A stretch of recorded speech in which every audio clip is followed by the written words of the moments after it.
in this video, I am going to tell you the difference between SN1 and SN2 reaction mechanism. ಈ chapter ಇಂದ ಇದು 7th video. First 6 videos ನ ನೀವು ನೋಡಿದೀರಾ ಅನ್ಕೊಂಡಿದೀನಿ. ಇವತ್ತಿನ ವಿಡಿಯೋದಲ್ಲಿ SN1 and SN2 ಮೆಕ್ಯಾನಿಸಮ್ ಗೆ ಏನೆಲ್ಲ ಡಿಫರೆನ್ಸ್ ಇರುತ್ತೆ ಅನ್ನೋದನ್ನ ನೋಡೋಣ. SN1 and SN2 reaction mechanism detail ಆಗಿ ಎಕ್ಸ್ಪ್ಲೇನ್ ಮಾಡಿರುವ ವಿಡಿಯೋಸ್ ನ ಈಗಾಗಲೇ ಅಪ್ಲೋಡ್ ಮಾಡಿದೀನಿ. ವಿಡಿಯೋಸ್ ಲಿಂಕ್ ನ ಡಿಸ್ಕ್ರಿಪ್ಷನ್ ಬಾಕ್ಸ್ ಅಲ್ಲಿ ಹಾಕಿರ್ತೀನಿ. ಈ ವಿಡಿಯೋದಲ್ಲಿ ಕೂಡ ಮೆಕ್ಯಾನಿಸಮ್ ನ ಬ್ರೀಫ್ ಆಗಿ ಎಕ್ಸ್ಪ್ಲೇನ್ ಮಾಡ್ಕೊಂಡು difference between SN1 and SN2 reaction mechanism ಹೇಳ್ತಾ ಇದ್ದೀನಿ. ಯಾಕಂತಂದ್ರೆ ಮೆಕ್ಯಾನಿಸಮ್ ನಿಮ್ಗೆ ಕ್ಲಿಯರ್ ಆಗಿ ಅರ್ಥ ಆಯ್ತು ಅಂತಂದ್ರೆ ಡಿಫರೆನ್ಸ್ ಕೂಡ ಅರ್ಥ ಆಗುತ್ತೆ. And friends, if you consider the nucleophilic substitution reactions of alkyl halides, they can proceed through two different mechanisms. That is SN1 or SN2 mechanism. Substitution nucleophilic unimolecular or substitution nucleophilic bimolecular mechanism. Here in case of SN1 reaction mechanism, usually tertiary alkyl halides undergo nucleophilic substitution reactions through SN1 mechanism. Here if you consider the reaction between tertiary butyl bromide and hydroxide ion to produce tertiary butyl alcohol, this reaction proceeds through SN1 mechanism. Here in case of SN1 mechanism, the rate of the reaction depends only on the concentration of alkyl halide, and in RDS, in rate determining step, only one molecule undergoes reaction. So here molecularity of the reaction is 1. It is unimolecular reaction. Here bond breaking and bond formation are taking place separately, or SN1 mechanism is two-step process. Here in step 1, formation of the carbocation takes place, or here slow ionization of the alkyl halide takes place to produce a carbocation. It is tertiary butyl carbocation. Slow ionization, and here energy required to break this carbon and halogen bond is supplied by the energy released during the solvation of the halide ion. Once the carbocation is formed, in the second step, which is very fast step, this nucleophile attacks on the carbocation and there will be formation of the product, that is alcohol or tertiary butyl alcohol. It is the mechanism of the SN1 reaction. Simple ಇದೆ. First step ಅಲ್ಲಿ ಏನಾಗುತ್ತೆ, ಇದು slow step ಅಥವಾ ಇದನ್ನ ನಾವು RDS ಅಂತಾನು ಹೇಳ್ಬೋದು. ಈ RDS ಅಲ್ಲಿ ಒಂದೇ ರಿಯಾಕ್ಟೆಂಟ್ ಮಾಲಿಕ್ಯೂಲ್ ಇರೋದ್ರಿಂದ ರಿಯಾಕ್ಷನ್ ಮಾಲಿಕ್ಯುಲಾರಿಟಿ ಏನು 1. ಹಾಗೆ rate just concentration of the alkyl halide ಮೇಲೆ ಮಾತ್ರ ಡಿಪೆಂಡ್ ಆಗೋದ್ರಿಂದ ಇದು ಫಸ್ಟ್ ಆರ್ಡರ್ ಕೈನೆಟಿಕ್ಸ್ ನ ಒಬೆ ಮಾಡುತ್ತೆ. ಹಾಗೇನೆ ಈ ಫಸ್ಟ್ ಸ್ಟೆಪ್ ಏನಂತಂದ್ರೆ ionisation of the alkyl halide. ಇದು ಸ್ಲೋ ಸ್ಟೆಪ್, ಹಾಗೆ ರಿವರ್ಸಿಬಲ್ ಕೂಡ. ಇಲ್ಲಿ ಕಾರ್ಬೋಕ್ಯಾಟಯಾನ್ ಫಾರ್ಮ್ ಆಗುತ್ತೆ, CBr ಬಾಂಡ್ ಬ್ರೇಕ್ ಆಗುತ್ತೆ ಅಂಡ್ ಕಾರ್ಬೋಕ್ಯಾಟಯಾನ್ ಫಾರ್ಮ್ ಆಗುತ್ತೆ. ಕಾರ್ಬೋಕ್ಯಾಟಯಾನ್ ತುಂಬಾ ಅನ್ಸ್ಟೇಬಲ್ ಇರುತ್ತೆ ಅಂಡ್ ನ್ಯೂಕ್ಲಿಯೋಫೈಲ್ ಏನ್ ಮಾಡುತ್ತೆ, ಸೆಕೆಂಡ್ ಸ್ಟೆಪ್ ಅಲ್ಲಿ ಕಾರ್ಬೋಕ್ಯಾಟಯಾನ್ ಮೇಲೆ ಅಟ್ಯಾಕ್ ಮಾಡಿ ಪ್ರಾಡಕ್ಟ್ ನ ಫಾರ್ಮ್ ಮಾಡುತ್ತೆ. ಸೆಕೆಂಡ್ ಸ್ಟೆಪ್ ತುಂಬಾ ಫಾಸ್ಟ್ ಆಗುತ್ತೆ, ಯಾಕಂದ್ರೆ ಕಾರ್ಬೋಕ್ಯಾಟಯಾನ್ ತುಂಬಾ ಅನ್ಸ್ಟೇಬಲ್ ಅಲ್ವಾ. ಸೊ ನ್ಯೂಕ್ಲಿಯೋಫೈಲ್ ಬೇಗ ಈ ಕಾರ್ಬೋಕ್ಯಾಟಯಾನ್ ಮೇಲೆ ಅಟ್ಯಾಕ್ ಮಾಡುತ್ತೆ. So second step fast one. Mechanism ಅಲ್ಲಿ 2 or ಮಲ್ಟಿಪಲ್ ಸ್ಟೆಪ್ಸ್ ಇದೆ ಅಂತಂದ್ರೆ ಸ್ಲೋವೆಸ್ಟ್ ಸ್ಟೆಪ್ ನ ನಾವು RDS ಅಂತ ಕರಿತೀವಿ. ಅಂಡ್ ನೀವು ರೇಟ್ ಅಥವಾ ಮೊಲಿಕ್ಯುಲಾರಿಟಿನ ಫೈಂಡ್ ಔಟ್ ಮಾಡ್ಬೇಕಂದ್ರೆ RDS ಗೆನೆ ಮೊಲಿಕ್ಯುಲಾರಿಟಿನ ಎಷ್ಟು ರಿಯಾಕ್ಟೆಂಟ್ ಸ್ಪೀಸೀಸ್ ಇದೆ ಅನ್ನೋದನ್ನ ಕ್ಯಾಲ್ಕುಲೇಟ್ ಮಾಡ್ತೀರಾ. So it is unimolecular 1. And ನೀವು ಸ್ಟೀರಿಯೋ ಕೆಮಿಸ್ಟ್ರಿ ಅಂತ ತಗೊಂಡ್ರೆ ಇಲ್ಲಿ ರೆಸಿಮೈಸೇಷನ್ ಆಗುತ್ತೆ. ಆಕ್ಚುಲಿ ಪಾರ್ಷಿಯಲ್ ರೆಸಿಮೈಸೇಷನ್ ಆಗುತ್ತೆ, ಬಟ್ ಇಲ್ಲಿ ಇನ್ವರ್ಷನ್ ಅಂಡ್ ರಿಟೆನ್ಷನ್ ಎರಡೂ ಕೂಡ ಆಗುತ್ತೆ. ಸೊ ಇದು SN1 mechanism. Next, SN2 mechanism, that is substitution nucleophilic bimolecular. So bimolecular means molecularity of the reaction is 2, and kinetic studies of these reactions are shown that here rate depends on both the concentration of alkyl halide and the nucleophile. So this reaction obeys second order kinetics, and it is single step reaction, that is bond breaking and bond formation take place in a single step. Here formation of a transition state takes place. The backside attack of the nucleophile on the carbon takes place.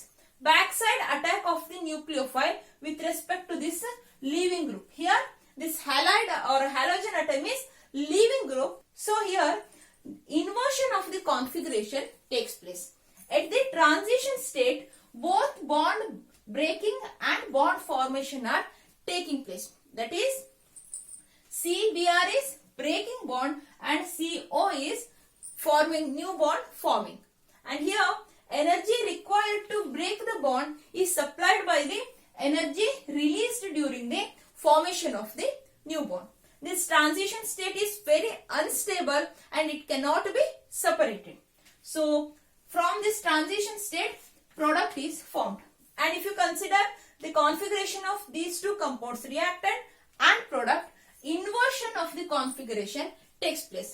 Simple, ನಿಮ್ಗೆ ಇಲ್ಲಿ H groups ಮತ್ತೆ Br ನೋಡಿದ್ರೆ ಇಲ್ಲಿ H groups and OH position ನೋಡಿದ್ರೆ ಗೊತ್ತಾಗುತ್ತೆ, ಇಲ್ಲಿ inversion of the configuration ಆಗತ್ತೆ.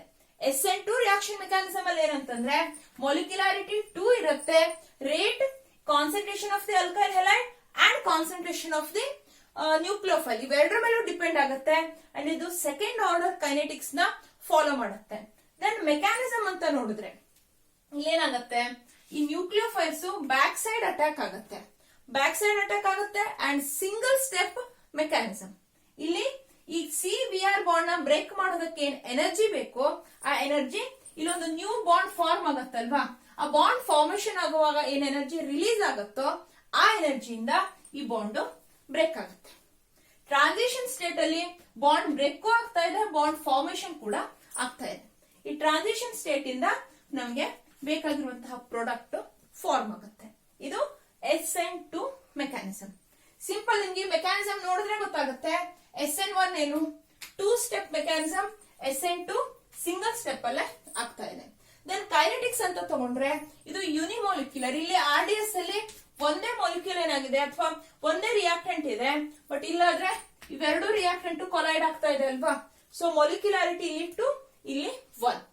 Rate ಅಂತ ತಗೊಂಡ್ರೆ ಇವೆರಡು ಕಾನ್ಸಂಟ್ರೇಷನ್ ಮೇಲೆ ರೇಟ್ ಡಿಪೆಂಡ್ ಆಗುತ್ತೆ, ಬಟ್ ಇಲ್ಲಿ concentration of the alkyl halide ಮಾತ್ರ ರೇಟ್ ಅನ್ನ ಡಿಸೈಡ್ ಮಾಡುತ್ತೆ. ನೆಕ್ಸ್ಟ್ ಏನಂತಂದ್ರೆ stereo chemistry.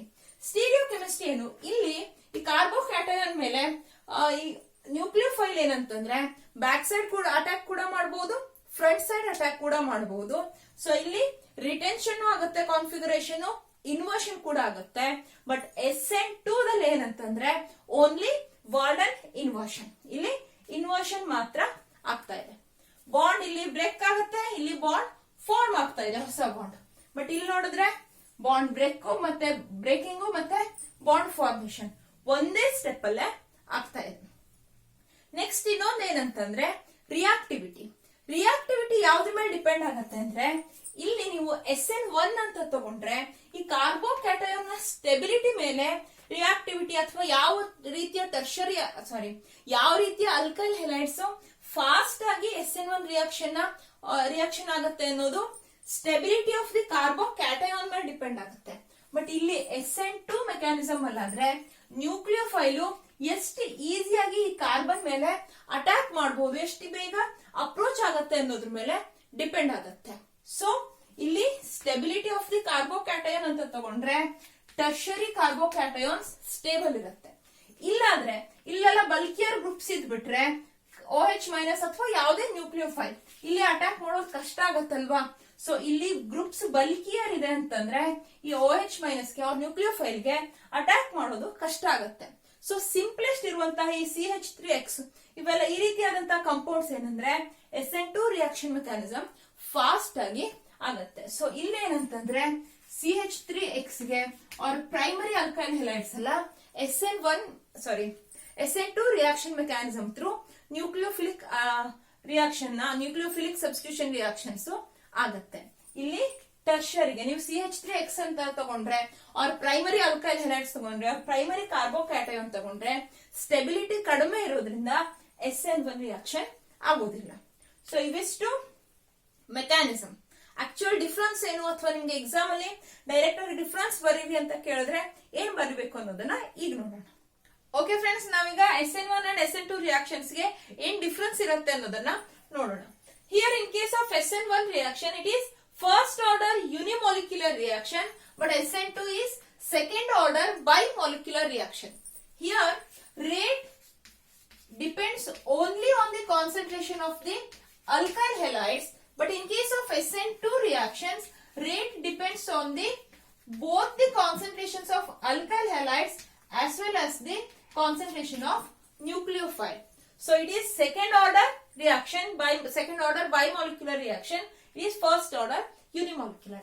Next, it is a two-step process, that is bond breaking and bond formation take place separately, but here in case of SN2 reaction, bond breaking and bond formation take place simultaneously. So it is a single step process. So ಇಲ್ಲಿ bond formation and bond breaking ಇವೆರಡು ಏನಾಗುತ್ತೆ ಬೇರೆ ಬೇರೆ step ಅಲ್ಲಿ ಆಗೋದ್ರಿಂದ two step process, but single step process ಆಗಿರೋದು ಯಾವುದು SN2. ಇಲ್ಲಿ breaking and formation same step ಅಲ್ಲಿ ಆಗುತ್ತೆ. Next is of reaction, tertiary greater than secondary greater than primary, or primary alkyl halides usually SN1 mechanism through nucleophilic substitution reactions na favor ಮಾಡೋದಿಲ್ಲ ಅಂತಾನೆ ಹೇಳ್ಬೋದು. But SN2 reaction ಗಾದ್ರೆ reactivity order or ease of reaction primary greater than secondary greater than tertiary alkyl halides. ಯಾಕೆಂತಂದ್ರೆ ಇಲ್ಲಿ in case of SN1 reaction ease of the reaction depends upon the stability of the carbocation and tertiary carbocations are more stable than secondary than primary. So ease of reaction ಗೆ ಈ order. ಅದೇ ನೀವು SN2 reaction ಅಂತ ತಗೊಂಡ್ರೆ ಇಲ್ಲಿ is of reaction depend ಆಗೋದು ಯಾವ್ದ್ರ ಮೇಲೆ, how easily the nucleophile can attack on the carbon atom attach to halogen atom. So ಇಲ್ಲಿ ಏನಾಗುತ್ತೆ, ಪ್ರೈಮರಿ ಆಲ್ಕೈಲ್ ಹೆಲೈಡ್ಸ್ ಇದ್ರೆ ನ್ಯೂಕ್ಲಿಯೋಫೈಲ್ ಈಸಿಯಾಗಿ ಬ್ಯಾಕ್ ಸೈಡ್ ಇಂದ ಅಟ್ಯಾಕ್ ಮಾಡಬಹುದು. So primary greater than secondary greater than tertiary. Next there is a formation of racemic mixture. So ಈ stereochemistry ಏನಿದೆ ಅಂತಂದ್ರೆ next ವಿಡಿಯೋದಲ್ಲಿ ಆಪ್ಟಿಕಲ್ ಆಕ್ಟಿವಿಟಿ ಬಗ್ಗೆ ಅಂಡ್ ಸ್ಟೀರಿಯೋ ಕೆಮಿಸ್ಟ್ರಿ ಬಗ್ಗೆ ಹೇಳ್ತೀನಿ. SN1 ರಿಯಾಕ್ಷನ್ ಅಲ್ಲಿ ರೆಸಿಮಿಕ್ ಮಿಕ್ಸ್ಚರ್ ಫಾರ್ಮ್ ಆಗುತ್ತೆ. SN2 ಮೆಕ್ಯಾನಿಸಮ್ ಅಂತ ತಗೊಂಡ್ರೆ ಇಲ್ಲಿ ಏನಾಗುತ್ತೆ, ಇನ್ವರ್ಷನ್ ಆಫ್ ದಿ ಕಾನ್ಫಿಗರೇಷನ್ ಆಗುತ್ತೆ. ಇಲ್ಲಿ ರೆಸಿಮಿಕ್ ಮಿಕ್ಸ್ಚರ್ ಅಂತ ನೀವು ಜನರಲ್ ಆಗಿ ನಿಮ್ಮ ಆನ್ಯುವಲ್ ಎಕ್ಸಾಮ್ ಅಲ್ಲಿ ಡಿಫರೆನ್ಸ್ ಕೇಳಿದ್ರೆ ಫಾರ್ಮೇಶನ್ ಆಫ್ ರೆಸಿಮಿಕ್ ಮಿಕ್ಸ್ಚರ್ ಅಂತ ಬರೆದ್ರೆ ಸಾಕು. ಬಟ್ ನೆನಪಿರ್ಲಿ, ಪಾರ್ಷಿಯಲ್ ರೆಸಿಮೈಸೇಷನ್ ಆಗುತ್ತೆ, ಇನ್ವರ್ಷನ್ ಗ್ರೇಟರ್ ದನ್ ರಿಟೆನ್ಷನ್ ಇರುತ್ತೆ.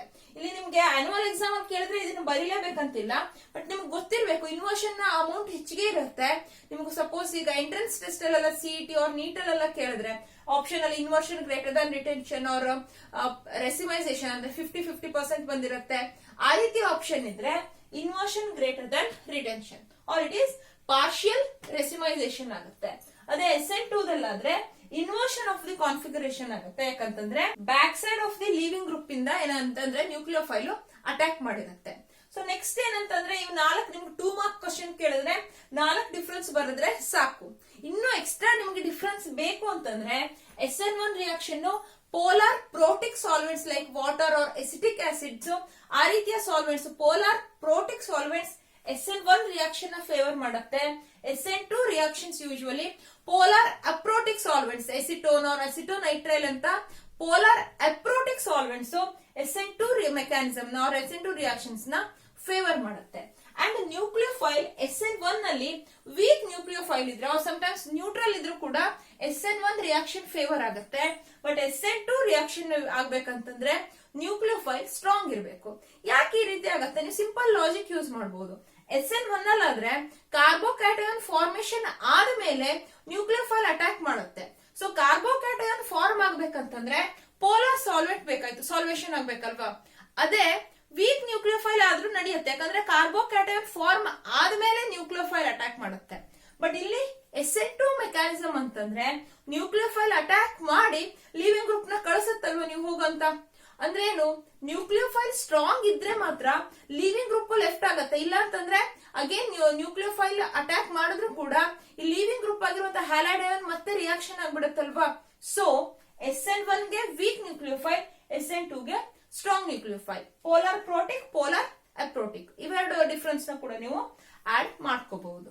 ಸೊ ಫ್ರೆಂಡ್ಸ್, ಇವಿಷ್ಟು difference between SN1 and SN2 reaction mechanism ಅರ್ಥ ಆಗಿದೆ ಅನ್ಕೊಂಡಿದೀನಿ. ಏನಾದ್ರು ಡೌಟ್ ಇದ್ರೆ ಕಮೆಂಟ್ ಮಾಡಿ, ನಿಮ್ಮ ಡೌಟ್ ನ ಸಾಲ್ವ್ ಮಾಡಿ ಕೊಡ್ತೀನಿ. ಹಾಗೆ ಈ ವಿಡಿಯೋ ಬಗ್ಗೆ ನಿಮ್ಮ ಒಪಿನಿಯನ್ ನ ಕಮೆಂಟ್ ಮಾಡಿ, ಈ ವಿಡಿಯೋನ ಲೈಕ್ ಮಾಡಿ, ನಿಮ್ಮ ಫ್ರೆಂಡ್ಸ್ ಜೊತೆ ಶೇರ್ ಮಾಡಿ. ಹಾಗೆ ನನ್ನ ಚಾನಲ್ಗೆ ಸಬ್ಸ್ಕ್ರೈಬ್ ಮಾಡಿ. Thank you.